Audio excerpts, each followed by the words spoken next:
Connect with us online at sky995fm.com. Sky995fm.com. Just in case you're trying to figure out why am I playing this, remember it's Christmas 1st, it's September 1st, and we promised you that we would start giving you the flavors and the feelings and the seasonings associated with Christmas from September 1st. Coming up on 8 minutes after 7 o'clock as we enter hour number 2 of the Breakfast Roundtable.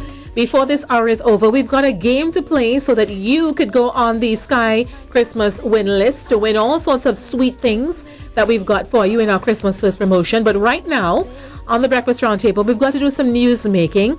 On the line with us, Martin George, Senior Attorney at Law and a member of the Police Service Commission. Good morning to you. Good morning, Mr. George. Good morning. And good morning to your panel. Good morning, Dr. Wayne. Good morning, Edison. And good morning, Trinidad and Tobago. And it always feels like Christmas whenever we talk to you because you give us such a gift of information.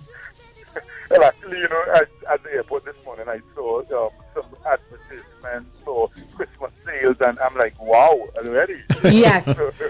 Indeed. Really into the Christmas already. Yeah. All right. Now, Martin George, we're looking ahead to tomorrow's meeting with the Prime Minister and the opposition leader. And we have the President taking advantage of the national audience yesterday saying, please don't play politics with the crime. Please, if you all don't make this work, you know, it will be really, really shameful. That's the bottom line of what he was saying yesterday. Mm-hmm. Yes. Well, I was actually present at the ceremony there at the police headquarters, and I think the President felt very strongly about the issues, and he was very passionate about it. And it reinforces, I think, a point that we have discussed on this program several times. Yes. That, you know, we've said that we need to take the issue of crime above the political fray and, you know, not let it descend into the realm of partisan politics. Because once it does, you have the question of one-upmanship where each side looks to score political points. So therefore, the good initiatives that they may want to introduce, one side may want to introduce, the other side may seek to frustrate or stymie those initiatives because it would make, you know, the government look good. But then when they are in government and it's their turn, they would want the opposition to support them. And the thing is, they keep playing this silly game, and at the end of the day, it's the country that loses out. So I think I applaud the President for taking such a strong stance and for seeking to make that point. And we have to hope that the politicians do hearken the call, and that this is not just, you know, window dressing or, you know, an appearance of, you know, some kind of coming together when deep down inside they really have no genuine commitment to make a change. You know, one of the things that people don't look at is a very stark reality. For all of the times within the last, let's narrow it down to the last, say, 10, 11 years, right? We've had a PNM administration and a People's Partnership led by the UNC administration within the last decade. Let's narrow it down to that block of time. For all the times during that decade that either side would have frustrated the other in an attempt to execute some meaningful anti-crime policy. As a direct consequence of those actions, more lives were lost to crime than should have been. The blood of all of those people is on the hands of those people in the parliament, in the government, in the opposition, who played the fool with a serious matter like anti-crime policy. And I don't think anybody looks at it that way, do they? Yes, and the thing is, you see, I think as citizens, we have to start calling upon our leaders to be accountable in the solution for the criminal problem that we have in Trinidad and Tobago. And furthermore, Jessime, what I think is even more fundamental and of even greater importance is the idea that I have been speaking about consistently over the years. I've said we need to establish a national security commission in the same way that it is a statutory commission, just like we have, you know, the service commission or the police service commission. We need to have something like that, which is a statutory body appointed by the President, so therefore it's completely free of the political shenanigans that takes place. So therefore, this National Security Commission can now sit and chart long-term strategies and have consistent policies going forward on the issue of crime. What we've had is various political entities coming forward, and then each one appointing its own Minister of National Security, and then each person comes in with their own vision, their own ideas, so they may shelve plans that may have been working, they may debunk other ideas that are good because it's not for their political flame or their political agenda. And once you keep leaving it up to the vagaries of the politics of the day, we are never going to make any meaningful progress on the issue of reducing crime in any significant way in Trinidad and Tobago. But Martin George, we had a caller, I think, recently making the comment that the military does not have a service commission over it of any kind, but somehow the military does what it is supposed to do, and if people don't do what they're supposed to do, they're held accountable in the military, so they do what they have to do. But all these other entities with these various commissions and service commissions with oversight over them are completely dysfunctional. No one is held accountable. No one is reprimanded or disciplined in any serious way when they fail to execute their duty.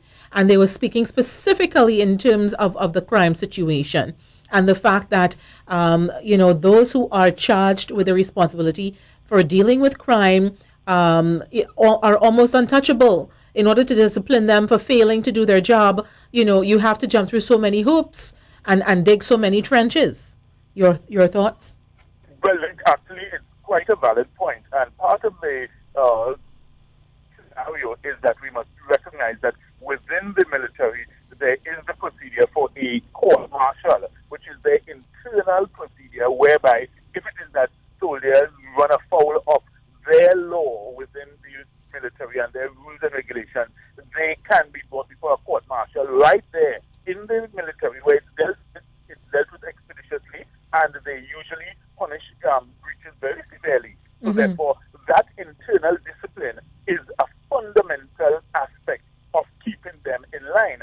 And in the police service, if we take our focus there now, one of the fundamental failings is that their internal disciplinary procedures are not as effective or rigorous, and they are not implemented with the level of seriousness that it is done in the military. And that's one of the great failings, and it's something that, we have called upon the commissioner to repeatedly exercise his power and jurisdiction there. I know he has difficulties sometimes with the police union, the police association, but the point is, if you are in charge and you've been given the power, basically, to run the service, then you have to exercise that power, and whether, people are happy or unhappy with the results, you let the chips fall where they may. But you have to ensure that that kind of rigorous discipline is enforced. Otherwise, you will always have the scenario where the problem keeps growing bigger and bigger, and part of the problem is your rogue officers who are not being dealt with swiftly or severely enough, and they will continue their nefarious activities and bring down the service. The president has counseled don't politicize crime, as the case might be. And one of the proposed items for discussion is legislative matters. But do you think the politicians, when they speak tomorrow, will be able to resist the temptation of Mr. George to say, well, when we were in power, so-and-so, when we introduced this bit of legislation, it worked, as the case might be. It had a sunset clause, but it could also have been reactivated, as the case might be. And not criticize the current government, say, well, why don't you do what we did? And with the positive results that we got, instead of going along and you realize what it is now, it's 304 deaths from murders. Well, Edison, for that level of discussion that you described there, I think it requires a sense of maturity, a sense of seriousness, and a sense of responsibility, which, unfortunately, I am not sure I have seen any of our politicians exercise in any real or meaningful way. They may say the right things and mouth the right phrases, but when it comes down to the brass tacks, I have not really seen them put this type of thing into action. And you see, we have to recognize that we, the citizens, have to make the call to our leaders to say, listen, put your partisan differences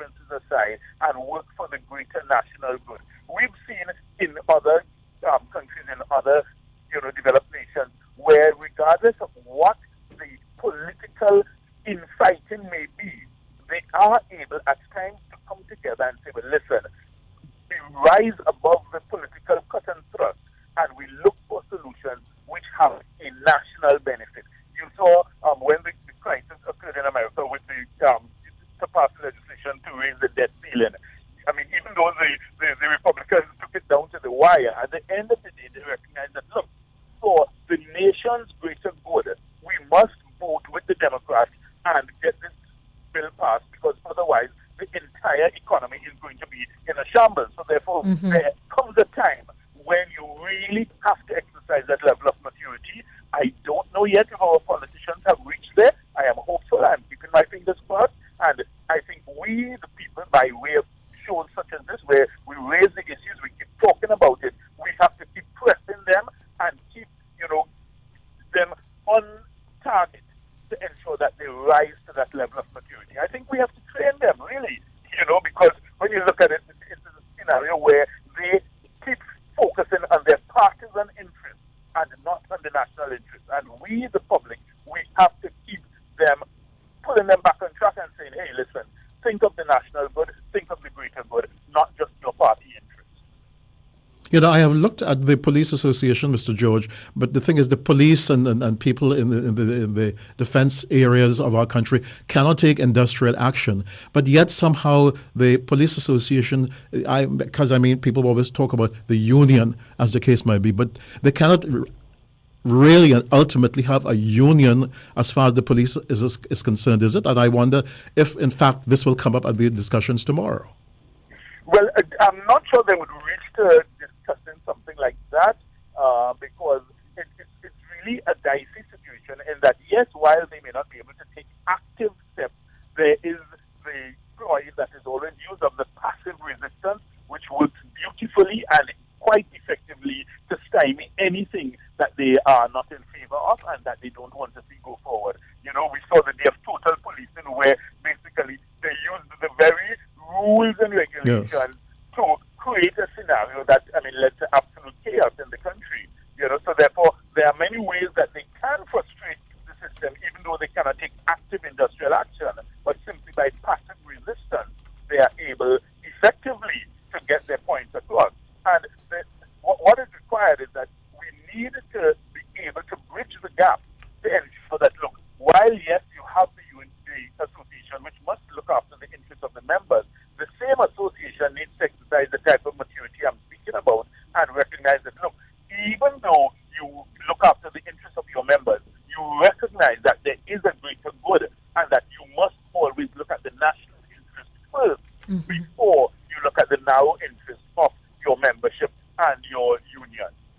But remember when Gibbs and Iwatsky were here, the police, the division, the higher divisions marched around the Red House. You remember that, Mr. George?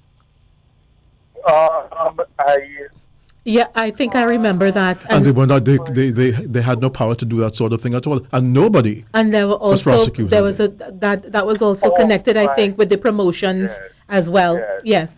I think I do recall something of that nature. But the thing is, the facts of it are not immediately. I don't immediately recollect all the facts on it, so I don't want to comment until you've apprised yourself of those details. Yes. All right. We've got a caller who wants to join the discussion. Hello. Good morning. You're on the air.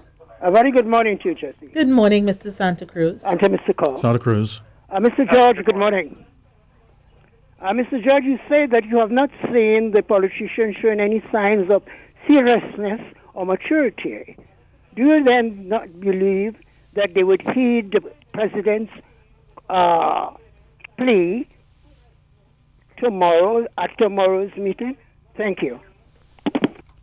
I am hopeful, and one always has to look on the bright side and look on the positive side of things, and I am hopeful that they do, but as I said, from past experience, it doesn't appear that they have always shown that type of maturity or shown that they are capable of exercising that type of maturity. But of course, tomorrow is a new day, and we all hope that we will see something better.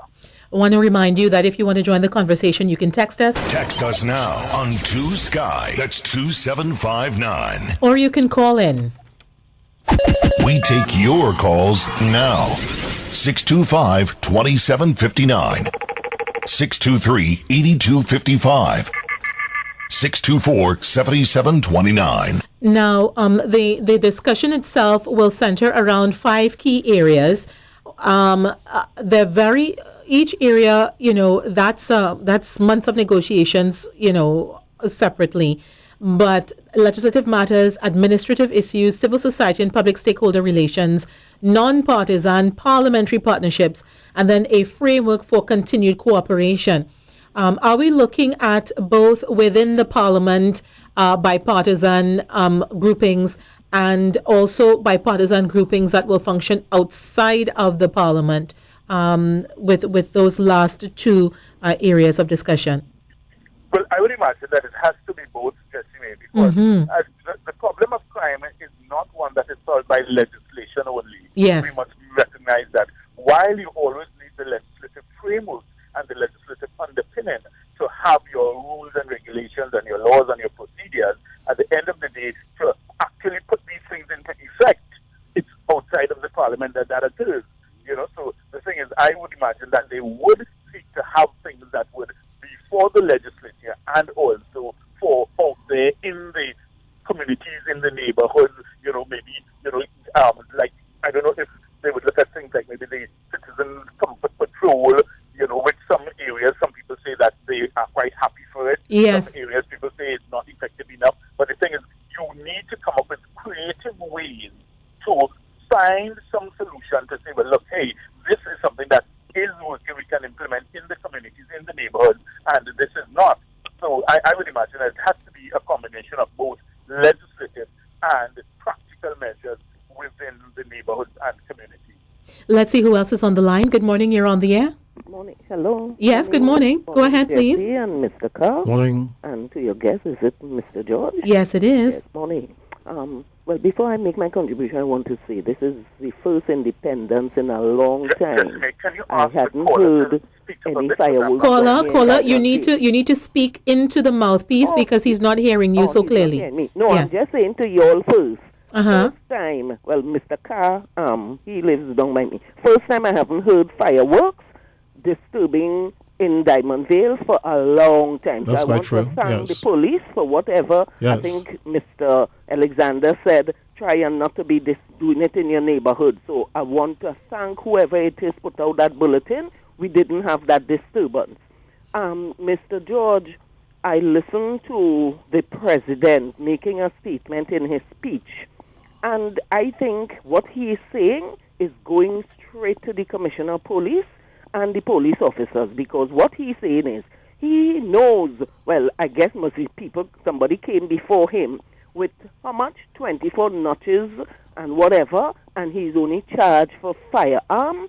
So it is telling us, for me, the Prime Minister and the opposition leader could meet and they could have all whatever plans. But if the police officers do not do their job, the criminals will continue to get away with it. Because what Dr. Rowley said about divisional heads supposed to take charge, and that is something the Commissioner of Police should have been telling his men for years. I don't think the Prime Minister even had to say that. The Commissioner, the acting Commissioner, need to tell his men, and I thought that was happening. Something happened in West End. 2 brothers get killed in La Puerta. Come back to me. Let me hear what is the status on that murder. It seems that's not happening. So I wish them all the best. But if the police don't do their job, as the president say, men with 24 notches will only be charged for having a firearm. Have a wonderful day. Thanks very much, Martin George. Yes, and no, I mean, the point she's making is quite correct, and that's why I said legislative measures alone can't solve the issue of crime, because the implementation is where, the most important aspect of it is. The legislative measures are simply to give you the framework, but once you've done that, then the implementation is really the most important aspect, and that's why, while we seek to, deal with the issue of the appointment, the permanent appointment of a commissioner of police, as I've said repeatedly, that is not an excuse, because even when you are in the are invested with all the powers. The powers, that's right. And, responsibility of a substantive commissioner. So that cannot be an excuse, and I have always said that.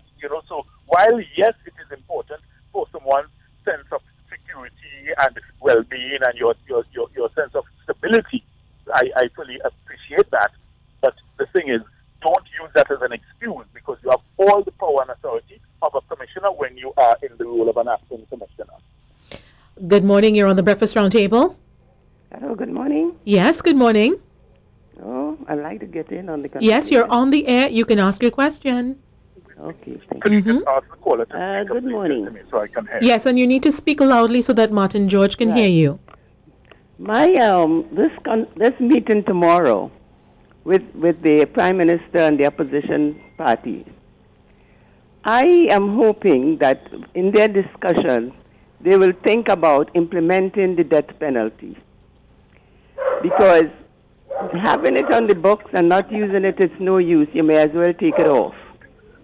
As long as the people has already exhausted all the appeals, let them be executed. I don't understand what is this delay. And Pratt Morgan not living in Trinidad.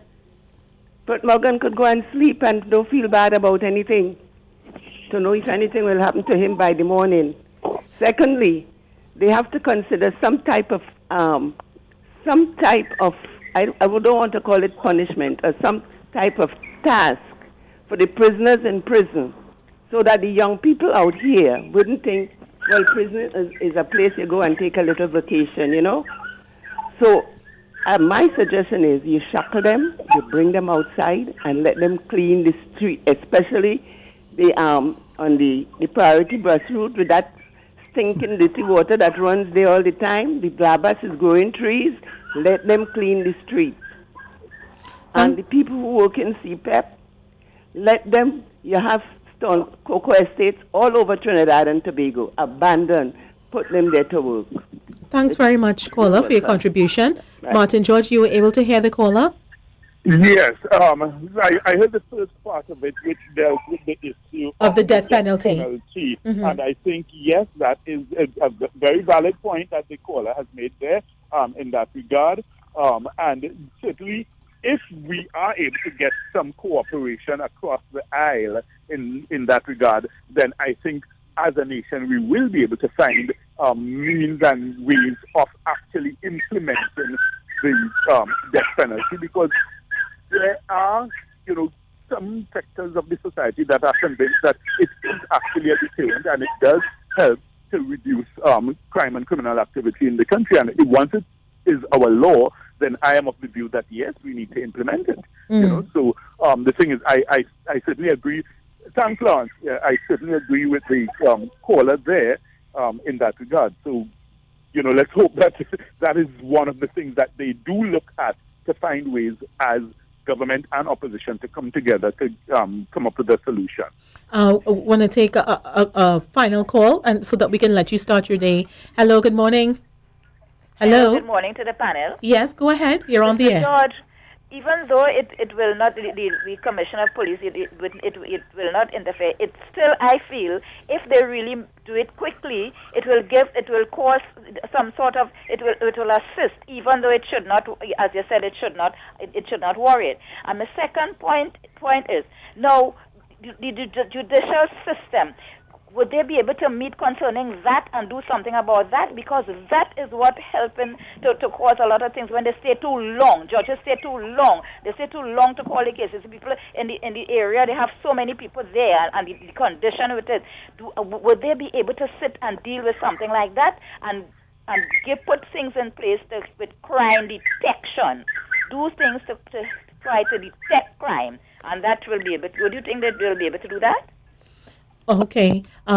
Yes, well, I would imagine that the judiciary and the delays in the judicial system, those issues must come up of necessity as part of the discussion, and finding ways and solutions to move things forward. One of the areas that I have spoken about and I have mentioned, and in fact quite recently in discussions with the Prime Minister, I reinforced the point, the Forensic Science Center is a source of great delays in our judicial system in Trinidad and Tobago, because so many matters where you have firearms, you have ammunition, you have, even in murders or rapes or whatever, where you have samples and specimens, it takes years to get back results from the Forensic Science Center. So we need to make some serious change with how we process our data and our information and our scientific analysis to get it back to the courts quickly, because sometimes the judges and magistrates have no choice but to sit and wait for the results to come back from the Forensic Science Center. So that's one of the areas that I know for sure has to be looked at in terms of some comprehensive solution. Martin George, we're going to leave it there for now, and we eagerly anticipate what will be taking place tomorrow with the Prime Minister and the opposition leader. Thank you, as usual, for another Christmas gift of great information. Yes, and you have a good day to yourself and your family, and a good morning to Trinidad and Tobago. All right. We've been speaking with member of the Police Service Commission and Senior Attorney at Law, Martin George, here on the Breakfast Roundtable. Join our HD video stream. Log on to Sky 995.